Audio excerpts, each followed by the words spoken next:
I worked 50 years non-stop. What's missing from my life will surprise you.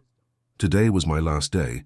50 years, 3 months and 17 days after I walked through the doors of this company as an 18-year-old intern with stars in my eyes and dreams of climbing the corporate ladder, I walked out for the final time as a retired director with a gold watch, a plaque with my name on it, and a retirement party attended by people who couldn't wait for me to leave so they could get back to work.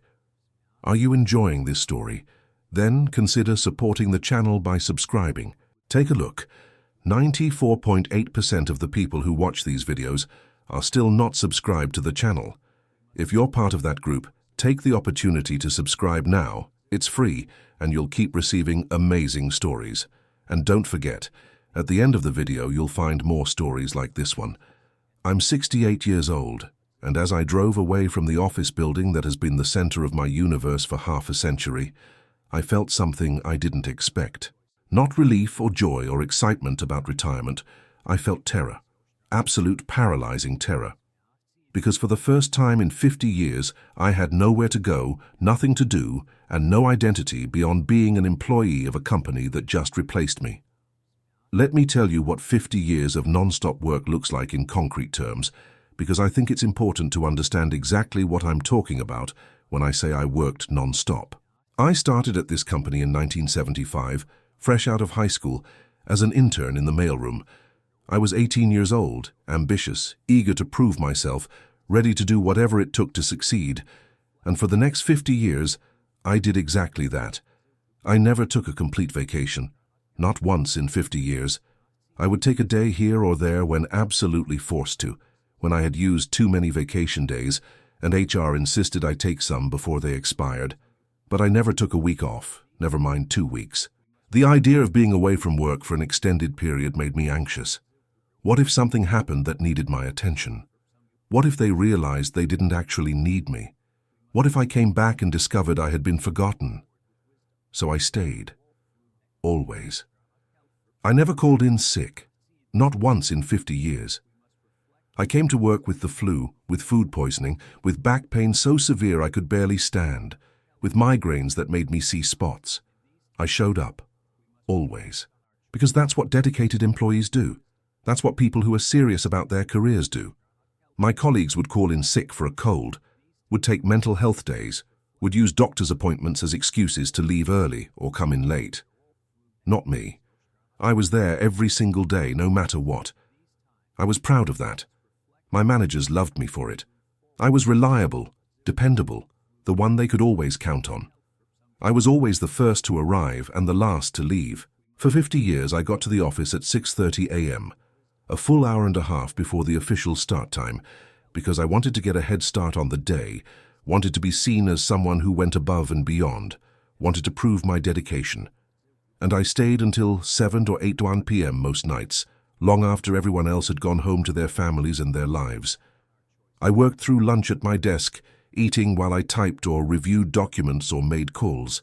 Weekends were for working from home, catching up on projects, getting ahead for Monday. I was always working, always productive, always available. And I thought this was the path to success, to fulfillment, to a life well lived. My managers loved me, every single one of them. Over the 50 years and the probably dozen different direct supervisors I had as I climbed from the mailroom to director level. They loved me because I was everything a manager could want. Hard-working, never complaining, always available, always saying yes to extra projects, always willing to sacrifice personal time for work needs. I got excellent performance reviews every single year. I got promoted regularly. I got raises. I got recognition. I was held up as an example to other employees of what dedication and commitment looked like, and I loved that recognition. It fed something in me, validated my choices, made me feel like I was special, like I was winning at life while others were just getting by. My colleagues envied me, or at least I thought they did. They saw me getting promoted, getting raises, getting praise from management. They saw me as someone who had figured out the game, who was playing it better than they were. Some of them made comments, sometimes friendly, sometimes with an edge of resentment. Must be nice to have no life outside of work. Or, some of us have families we actually want to spend time with. Or, you know they're not going to put your dedication on your tombstone, right? I dismissed these comments. I thought they were just bitter, jealous of my success, making excuses for their own lack of advancement. I thought I was the smart one, the one who understood that you have to sacrifice to get ahead, that success requires dedication, that if you want to achieve something meaningful, you can't be distracted by personal life nonsense. I had a mantra that I repeated to myself, that I used to justify every choice, every sacrifice, every time I said no to anything that wasn't work-related. Sacrifice today, recompensa amanhã. Sacrifice today, reward tomorrow. I learned that phrase from a Brazilian colleague early in my career, and it resonated with me so deeply that I adopted it as my personal philosophy. I told myself that all the hard work, all the long hours, all the dedication, it would pay off eventually. Someday, when I had climbed high enough, earned enough, proven myself enough, then I could relax. Then I could focus on personal life. Then I could have relationships and hobbies and experiences. But not yet. Not now. Now was for working, for building, for sacrificing. The rewards would come later. Except they didn't. Or more accurately, the rewards that came weren't what I thought they would be. I climbed the ladder, yes. I went from intern to mailroom clerk, to administrative assistant, to junior analyst, to senior analyst, to manager, to senior manager, to associate, director to director. 50 years of steady advancement. I made good money by the end. 6 figures, had a nice retirement package, had savings and investments. By external measures, I was successful. I had achieved what I set out to achieve. So why, on my last day, driving away from that office building for the final time, did I feel like I had wasted my entire life? Because of what's missing. That's the surprising part, the part that I'm 68 years old and only now fully understanding. When people ask retired people, "What are you going to do with all your free time?" the answers usually involve travel, hobbies, spending time with family, visiting grandchildren, enjoying life with a spouse. But when people asked me that question at my retirement party, I had no answer. Because I have none of those things, I have nothing. Let me be very specific about what I mean by nothing, because it's important to understand the scope of the void in my life.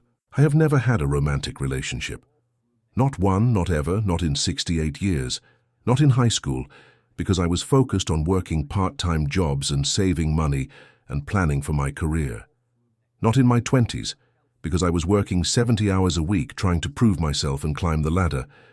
Not in my 30s or 40s or 50s or 60s, because I was always too busy, always too focused on work, always telling myself I would get to that later when I had more time. I never went on dates. I never had a girlfriend. I never fell in love. I never experienced the butterflies of a first kiss, or the nervousness of meeting someone's parents, or the joy of building a life with someone. I never had any of it. And yes, at 68 years old I am a virgin. Not just in the technical, physical sense, though that's certainly true. I have never had sex with another person, but virgin in the broader, more devastating sense. I am emotionally virginal. I have never experienced intimacy of any kind. I have never been vulnerable with another person. I have never let someone see the real me behind the professional facade. I have never felt the warmth of being truly known and truly accepted by another human being. I'm 68 years old, and I don't know what it feels like to be loved or to love someone in return. I have no concept of what I've missed beyond intellectual understanding that it's supposed to be meaningful. I've worked 50 years every single day and never once experienced the thing that most people consider central to being human. I never built a family, never married, never had children, never had grandchildren. I never held my own baby, never taught a child to walk or read or ride a bike. That image, teaching a child to ride a bike, it haunts me now. I see it in movies and TV shows, this classic father-child bonding moment, running alongside a wobbling bicycle, encouraging the child, celebrating when they finally get it. I never had that. I never had any of those moments. I never went to a school play or a soccer game or a graduation. I never had the experience of watching a child grow into an adult, of seeing them develop their own personality and dreams and life. I never had the continuity of family, the sense that I was part of something that extended beyond my own individual existence. I am the end of my line, and when I die, which based on my health problems won't be too far in the future, I will leave nothing behind. No children to remember me, no grandchildren to carry forward any part of who I was. Just emptiness where a family should have been. I discovered too late, far too late for it to matter, that I was chasing the wrong thing. I spent 50 years trying to impress people at work, trying to be the best employee, trying to climb as high as I could, trying to earn recognition and respect and validation from my employers and colleagues. And here's the devastating truth I learned on my last day. Those people don't care about me. They never did. I thought I was building something, creating relationships, earning loyalty. But all I was doing was performing a function. I was useful to them, so they kept me around and praised me. But now that I'm no longer useful, now that I've retired, I've ceased to exist in their world. They replaced me in a week. 1 week. 50 years of dedication, of sacrifice, of putting the company above everything else in my life, and they replaced me in 7 days. On my last day, I walked past what used to be my office, and there was already someone else's name on the door. Some 35-year-old hotshot who will probably do the job better than I did anyway, because they actually understand current technology and modern business practices. My replacement didn't even attend my retirement party, didn't think it was important to meet the person whose position they were taking. Why would they? I'm irrelevant now. I'm the past. They're the future. The retirement party itself was depressing in ways I didn't expect.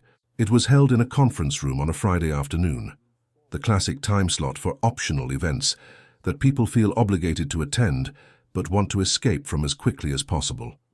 There was grocery store sheet cake and cheap champagne. Maybe 40 people showed up out of the hundreds who work in the building, and most of them I barely knew, recent hires who came because it's good office politics to attend these things, not because they had any connection to me. The speeches were generic. My boss, who I worked for directly for 8 years, gave a 3-minute speech that could have been about anyone, hitting the standard beats: dedicated employee, always reliable, will be missed. It was clear she had written it that morning, probably copied most of it from a template. No personal anecdotes, no specific memories, nothing that indicated she actually knew me as a person beyond my function as an employee. A couple of longer-term colleagues spoke, said nice things about my work ethic and reliability, but again, nothing personal. Nobody talked about who I was as a person, what I liked, what I cared about, what made me unique, because they didn't know any of those things, because I had spent 50 years sharing nothing personal, maintaining purely professional relationships, keeping everyone at arm's length because personal connections seemed like distractions from work. So when it came time for people to say goodbye to me, to acknowledge my 50 years, all they could talk about was my work performance, because that's all I had ever given them, all I had ever been to them. People started leaving within 30 minutes. They had families to get home to, weekend plans, lives to get back to. By 45 minutes in, the room was mostly empty. By an hour, it was just me and a couple of people from HR who were clearly just being polite, waiting for me to leave so they could clean up. I stood there in that conference room with half-eaten cake and empty plastic champagne flutes scattered on tables, and I felt the full weight of what I had done to myself crash down on me. I had given 50 years to this company, and this was what I got in return. An hour of people's time and a gold watch that I'll probably never wear because I have nowhere to go and no one to see. I drove home that day, to my small one-bedroom apartment that I've lived in for 23 years, and I sat in my car in the parking lot for I don't know how long, maybe an hour, maybe more, just sitting there, unable to make myself go inside. Because going inside meant confronting my new reality. I have nothing to do, nowhere to be, no one waiting for me, no purpose. For 50 years, my purpose was work. My identity was being an employee, being the dedicated one, being the guy who was always there. And now that's gone. Now I'm just an old man alone in an apartment with nothing to do and no one to do it with. Are you enjoying this story? Then consider supporting the channel by subscribing. Take a look. 94. 8% of the people who watch these videos are still not subscribed to the channel. If you're part of that group, take the opportunity to subscribe now. It's free, and you'll keep receiving amazing stories. And don't forget, at the end of the video, you'll find more stories like this one. My health has been failing for the past few years, but I ignored it because I was too busy working to deal with it properly. I have severe osteoarthritis in my knees and back, makes it painful to walk, painful to stand, painful to sit for too long. I have type 2 diabetes that I've managed poorly because I never had time to focus on diet and exercise, was always grabbing fast food between meetings or eating junk from vending machines at my desk. I have heart problems, high blood pressure and arrhythmia, had a minor heart attack 2 years ago that I downplayed and went back to work 3 days later because there was an important project deadline and I couldn't let the team down. The doctors told me I needed to make major lifestyle changes, reduce stress, eat better, exercise, and I nodded and agreed and then changed nothing because work came first. Always work came first. Now those health problems are catching up with me in ways I can't ignore anymore. The arthritis has gotten so bad that I can barely walk without severe pain. The diabetes is affecting my vision and my circulation. My heart is weak. I get winded going up a flight of stairs. Sometimes my heart rhythm gets so irregular I feel like I'm going to pass out. My doctor has been blunt with me. My quality of life is going to continue to decline. I'm going to need increasing levels of care, and living alone is becoming dangerous. What if I fall and can't get up? What if I have another heart attack and there's no one there to call 911? What if my blood sugar crashes in the middle of the night and I slip into a coma? These are real risks now, and I have no one to help me manage them. No spouse to keep an eye on me. No children to check in, no friends who would notice if something was wrong. Just me, alone, declining, at risk. So I've done what people in my situation do. I've made arrangements to move into an assisted living facility. Not a nursing home, not yet, but one of those places that provides increasing levels of care as you need it. Independent living with support services, meals provided, medical staff on site, emergency call buttons in every room. It's expensive, about $5,000 a month, but I can afford it from my retirement savings. I toured several facilities over the past month, chose one that seemed nice enough, signed the paperwork. I'm moving next week. Next week, I will leave this apartment where I've lived alone for over 2 decades. We'll move into a studio apartment in a facility full of other old people who are also alone, and I will live there until I die, however long that takes. Months, years, however long my failing body holds out. The facility is nice, I guess, as these places go. Clean, well-maintained, cheerful staff, activities planned for residents. They showed me the dining room where I'll eat meals, the community room where I can watch TV or play cards with other residents if I want, the gardens where I can sit outside in good weather. They emphasized the social aspects, how I'll be part of a community, how there are always opportunities to make friends and participate in activities. But I know the truth. I'll be alone there just like I'm alone everywhere else. I've spent 68 years avoiding personal connections, prioritizing work over relationships, keeping people at a distance. I'm not suddenly going to develop social skills and the ability to form friendships now that I'm old and sick and living in assisted living. I'll be alone in my studio apartment, eating alone in the dining room, sitting alone in the gardens, dying alone when the time comes. The thing that haunts me most, the thought that keeps me awake at night now that I have nothing but time to think, is that I worked 50 years for nothing, absolutely nothing. I sacrificed everything. My youth, my health, any chance at love or family or meaningful relationships, any experiences or adventures or joy. I sacrificed all of it for a career that ended with a sheet cake and a gold watch and being forgotten within a week. The company moved on without me instantly, seamlessly, as if 50 years of my dedication meant nothing, because it didn't mean anything. I was interchangeable, replaceable, just a function being performed. And now the function is being performed by someone else, and I've ceased to exist in that world. What do I have to show for 50 years of non-stop work? A retirement savings account that will pay for me to live in assisted living until I die alone. That's it. That's my legacy. Money to pay for professional care during my decline. No relationships, no family, no friends, no memories of experiences or adventures or love or connection or anything that makes life worth living. Just money, and a lot of regrets and a void where a life should have been. I think about all the moments I said no to anything that wasn't work. The colleague who invited me to his wedding and I declined because I had a project deadline. The woman who worked in accounting who asked me to get coffee with her, and I said I was too busy even though I wasn't really. I just didn't want to take time away from work for something that seemed frivolous. The countless invitations to happy hours and birthday parties and casual hangouts that I declined because I needed to work late or catch up on emails or prepare for a meeting. Every single no was a choice to prioritize work over human connection. And I made that choice thousands of times over 50 years. And now I live with the cumulative result of all those choices: total isolation. I think about the paths not taken, the life I could have had if I had made different choices. If I had said yes to that woman from accounting instead of brushing her off. If I had taken actual vacations instead of working through them.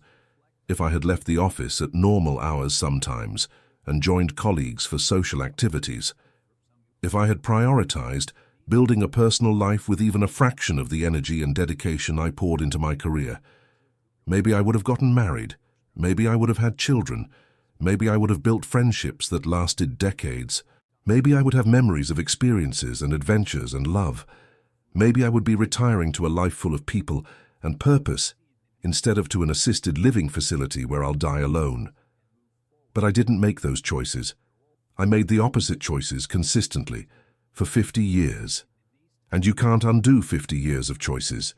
You can't go back and build a life when you're 68 with failing health and no social skills and no experience with intimacy or relationships.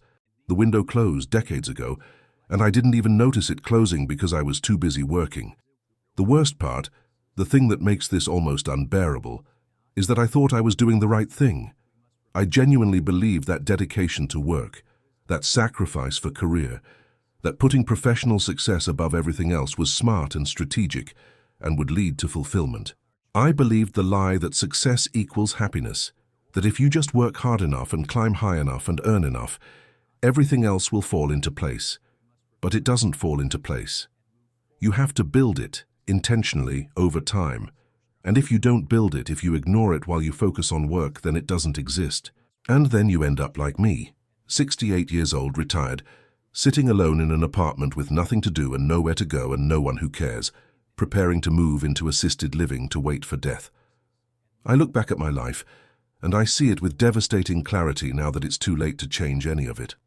I see all the moments where I chose wrong, every time I stayed late instead of going home at a reasonable hour, every time I said no to a social invitation, every time I prioritized a work project over a personal connection, every time I told myself, later I'll focus on personal life later, knowing somewhere deep down that later would never come because work would always provide an excuse to postpone everything else.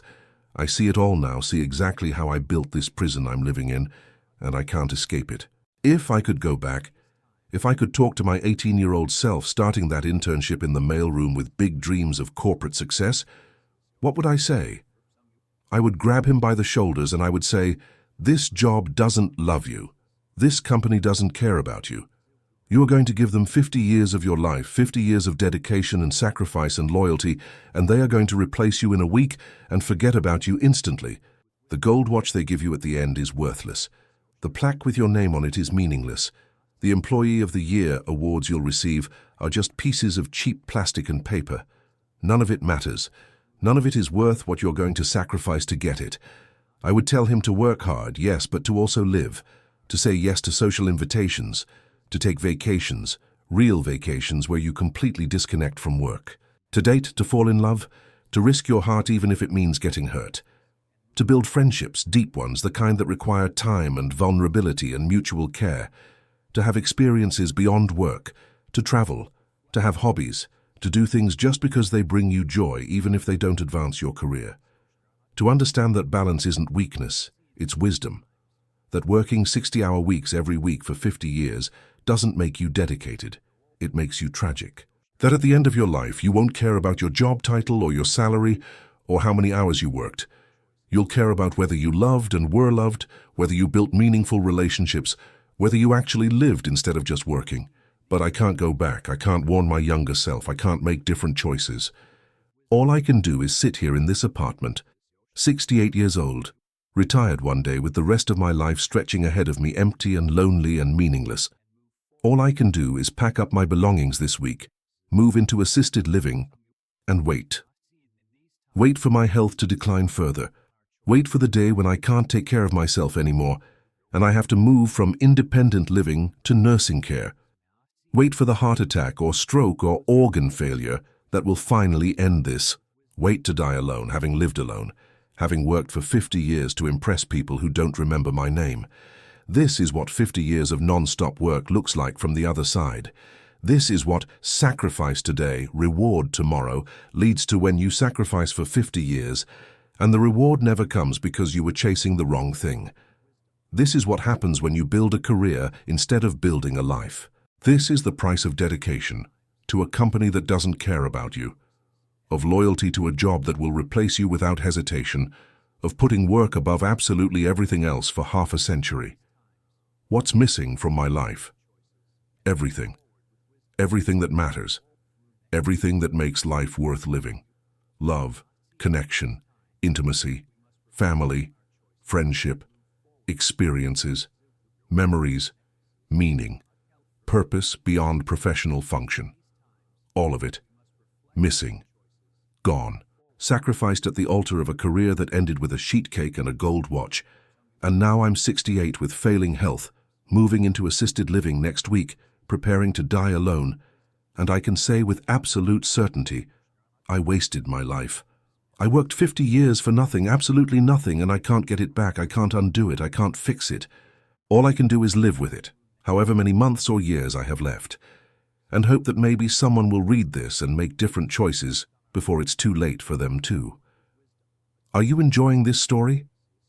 Then consider supporting the channel by subscribing. Take a look. 94.8% of the people who watch these videos are still not subscribed to the channel. If you're part of that group, take the opportunity to subscribe now. It's free, and you'll keep receiving amazing stories. And don't forget, at the end of the video, you'll find more stories like this one. Don't be me. Please, for the love of God, don't be me. Work, yes, but also live. Build a career, yes, but also build a life.